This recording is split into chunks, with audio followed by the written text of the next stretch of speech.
একটা কলকাতা কর্পোরেশন করবে, এটা এক নম্বর।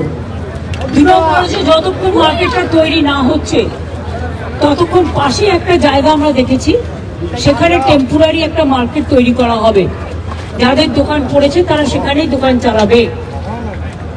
তিন নম্বর হচ্ছে যে মার্কেটটা কর্পোরেশন তৈরি করবে সায়েন্টিফিক হবে এবং তার জন্য দোকানদারদের কোনো টাকা লাগবে না। তিন নম্বর হচ্ছে যে যাদের সবটা পুড়ে গেছে তাদের পরিবারকে চালানোর জন্য 1 লাখ টাকা করে আমরা দেবো, আর যার হাফ পড়েছে তাকে 50,000 দেবো।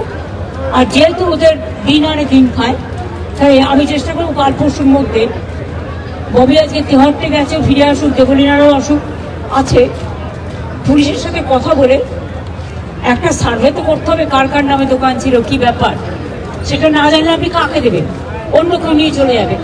তাদের হাতে 2-3 দিনের মধ্যে আমরা 10,000 টাকা করে দিয়ে দেবো, যাতে তারা আপাতত তাদের সংসার চালাতে পারে, আর তার মধ্যে আমরা শিফটিংটা করিয়ে দেবো। আর একটা বিষয় সেটা হচ্ছে দোকান পুড়ে গিয়েছে, সেই জায়গা থেকে দাঁড়িয়ে এই দোকানগুলো আমি যেটুকু জানি আমি ততটুকু বললাম। দিদি সম্পূর্ণরূপে কেএমসি থেকে অর্থাৎ কলকাতা কর্পোরেশন সম্পূর্ণটা রিনোভেট করে দেবে। হ্যাঁ রে বাবা, করবে। অনেক বছর ধরে আমার পছন্দের গয়না সঞ্চয় করেছি, এবার দেব আমার প্রিয় মানুষ।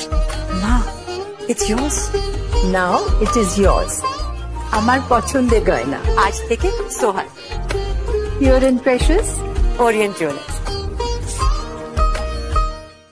যদি এখনও আমাদের খবরের দর্পণ চ্যানেলটি সাবস্ক্রাইব না করে থাকেন তাহলে এখনই সাবস্ক্রাইব করুন, সঙ্গে বেল বাটনটি ক্লিক করুন আর পেয়ে যান সব খবরের দ্রুত ভিডিও আপডেট।